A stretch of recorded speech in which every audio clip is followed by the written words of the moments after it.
going to tell you a story that I have never told a single living soul. I got cash, both hands, bitch, I hustle, I don't dance, I just go and get the money, I just do it. No. What's up, guys? It's your girl, Nessa George here. Nessa, the MNFN George. And I am here with another video. This video is going to be very different than all of my other videos. This one is a story time. I have not ever told anybody this story, not my best friend, not a relative. I have not told anybody. I have not told anybody because it's it's almost like I live a double life. Like, if you have seen my stripping in 2020 video, I alluded to the fact that I had been finessing money out of men for the last decade. And that is because I was a sugar baby. And that is probably the first time I have said that out loud, maybe ever. I was a sugar baby for like, I want to say 10 years. I started when I was 17. I'm 27 now. I started when I was 17 with really small things like a cell phone bill and, things like that. But nothing ever really big until I was about 19 or 20 years old. I think I was about 20. And I met a very, very, very rich man. So I am going to tell you the story of my first real sugar baby experience. And it's a doozy, okay? Hold on to your seatbelts for this. I had gotten out of college, and while I was in college, that's whole 17, 18, years old situation, I would have older men do things for me. They would pay my cell phone bill or give me food to eat and things like that. I was in college, and really at the time I wasn't doing anything for that money, just being cute and flirtatious, and it just kind of came natural. So they would do things for me. So I was like, okay. The older I got, I'm like, they were doing these small things. What if I really need something? So I started an active search for a sugar daddy. I went on, a website where they say you meet successful men for mutually beneficial relationships, aka a sugar daddy. And I signed up for one of those websites. And so it had been maybe 3 months or so of just, messaging guys back and forth, whatever. Nothing ever too serious. So, on this website, they tell you the guy's occupation, his net worth, how much he makes a year, his interests, all that good stuff, yada yada. However, this guy, of course, his net worth was in the millions of dollars. So in my mind, I'm like, what's the worst that can happen? I get rejected, whatever. The worst he could say is no, we're not saying anything at all. So I just decided to reach out and send him a message. So I sent him a message, and he responded, and he was like, wow. He's like, it just so happens that I'm in the city at this present moment. If you would like to meet, you can come over. Of course, there are red flags. I'm like, I'm not going to, some guy's house or whatever. I'm not gonna do that. He was like, I'm not, crazy or anything like that. There's my female friend is here with me. If you want to talk to her, to make yourself a little more comfortable, you can do that. So I speak to her. I remember who she was, And she's like, my name is Tony, yada yada woo, and she's talking to me. And so the entire time in the conversation, they are trying to make me feel comfortable enough to come to his house. So he gives me his address, and I realize that it is like downtown in the city, very, very, very expensive property. And he's like, to let you know I'm not like a cop or anything. Like, I'll come to the door naked. Like, if you want me to, like, whatever you want to make you comfortable, I will make happen. Why not? I'll go. Okay, I'll go. So I remember like taking like an Uber, I guess. I think I remember Ubering over there. I put on like the cutest thing I could find, because in my mind I feel like I'm going on a date or like an interview, because that's almost really what it's like an interview. I get to the door. Okay, I get to the door. He said he was gonna come to the door naked, so I knew that he wasn't a cop or anything, because apparently cops are not allowed to do that. I'm leaving out a very crucial part of this story. This man is maybe in his late 50s, early 60s. Okay? Keep that in mind, okay? I go in, it's a beautiful house, really almost like a mansion. Like, it sits like cat-cornered on the street, like, and the house really takes up a good portion of the street. So I know money, like, immediately. So I get into the house, and it's just gorgeous. I can like picture it in my mind. Like, I can literally draw you a picture of what it looks like on the inside, but it is just gorgeous. There's a huge TV. There's a like antique sofa, an antique desk, and it is just fucking gorgeous on the inside. So I go in, he's there. There is also maybe 2 to 3 other females there, but they're just like chilling. Like, I don't know, I'm thinking they're like relatives or something. I don't know, they weren't even really paying attention.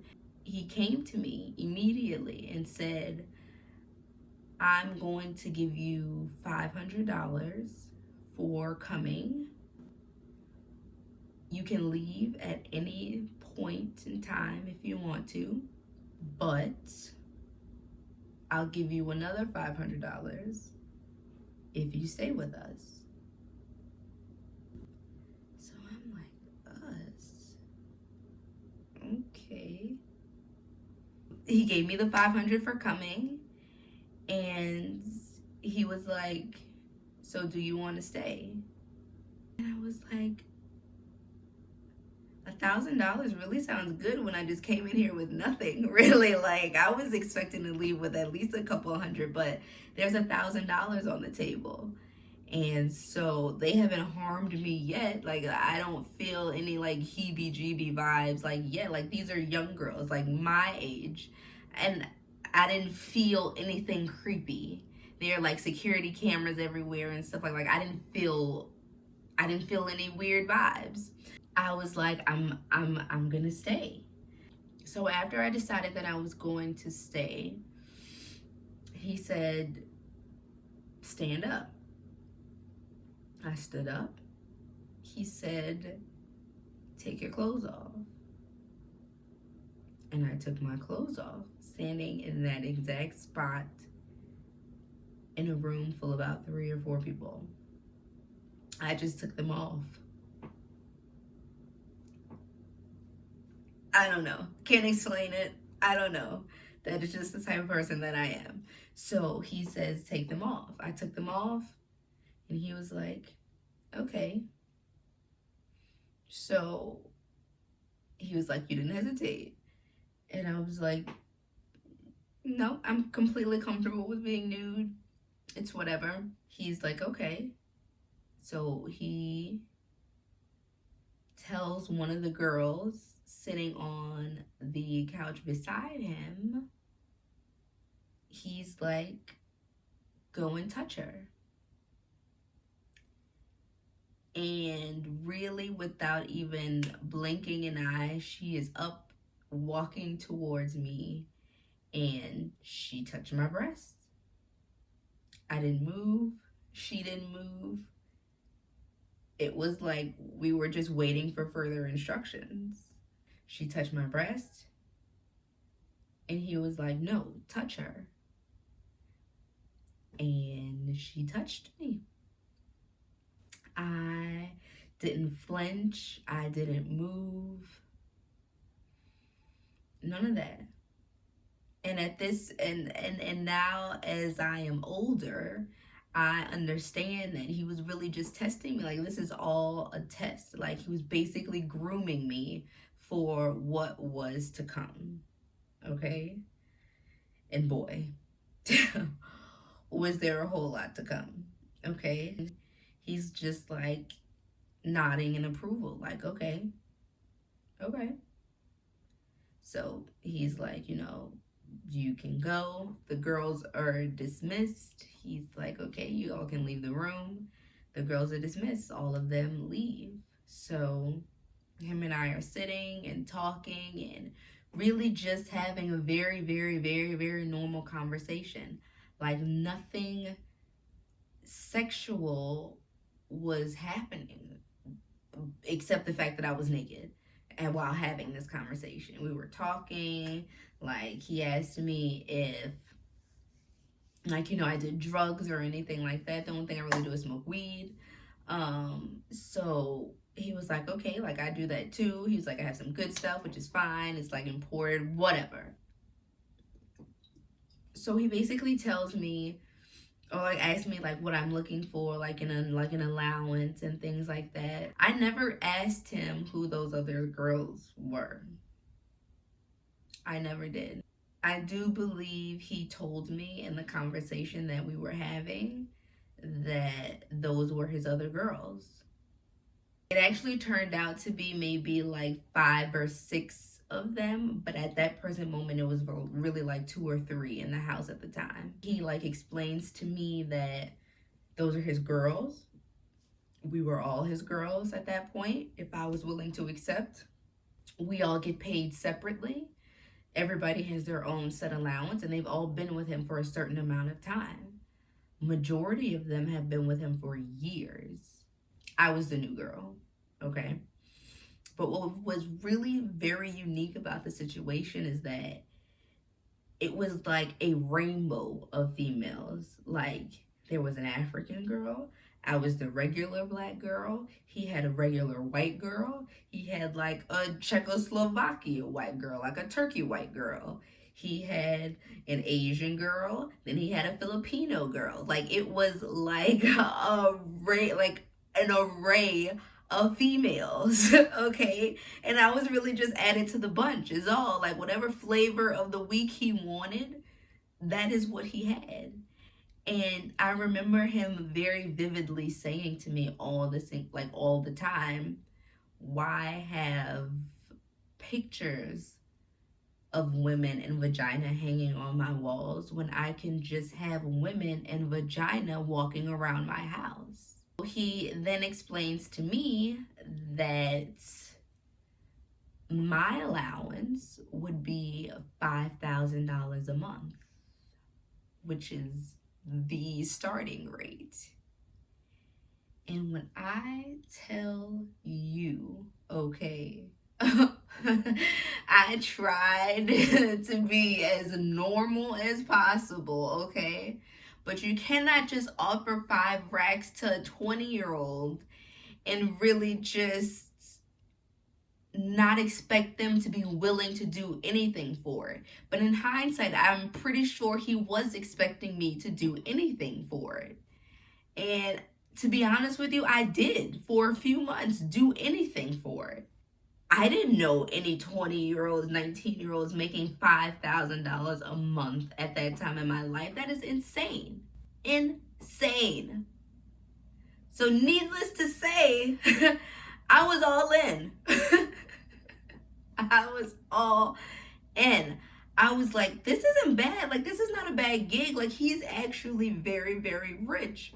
So I'm like, if this is all, I can do this. I can do this, okay? Later that night, I remember being with one of the girls while he watched. Not even really watched, just kind of directed us, really, on what to do. I didn't have any reservations about it.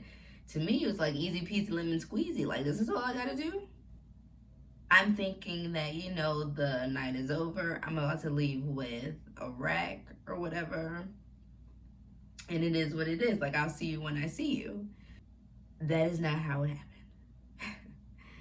That is not how it happened. I don't even know if I regret it yet. The following events.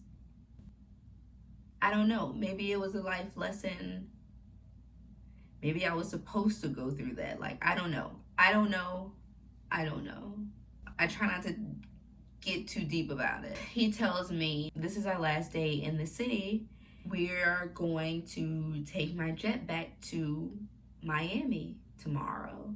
Do you want to come with us? And I'm like, be in Miami, living in the lap of luxury with a millionaire on a private jet? Why not? Of course I want to do that.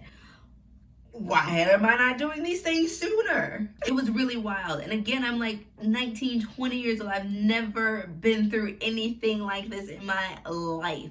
Okay, in my life. There was only one thing standing between me, that jet, and Miami. And that thing was my mother. I was living at home with my mom at the time. And I am thinking, there is no way, no way this woman is going to let me get on a jet and go to Miami. No way. I had to come up with a lie, okay? A lie. And it had to be a very good lie, a good enough lie to get me the fuck out of this state. So I started to think. What am I going to say to my mother to make it okay for me to leave and go to Miami on such short notice? Like, they're like, we're leaving tomorrow and I'm chasing this money, okay? You done already gave me a rack. I know that the money is good. You got all these other girls rolling around here. I know that the money is good, okay? I am about the money. I have told nobody this. This whole story is just, I have never told anybody this entire story in its entirety. I had went to a pretty wealthy college. I'm like, I'm just gonna tell her that my friend invited me to go to Miami with her for a few days. I told her that she was rich. She asked me to go, and that I really, really, really wanted to go. And at first she was all against it. She was like, hell no. I don't know these people. I can never see you again. Like, no, you're not going any motherfucking where. The most you will fucking do is bring your black ass back to this motherfucking house. Okay? She was not having any of that. So I remember my aunt being very, very vocal. Like, why would you do that to her? Like, she, you know, is getting the chance to experience something and you are holding her back. And she pretty much guilted my mom for me into going to Miami. Okay? And I'm like, I'll be fine. Like, they're rich. I'll be fine. I don't need any money, okay? I just need the okay to go. After hours of begging, she allowed me to go.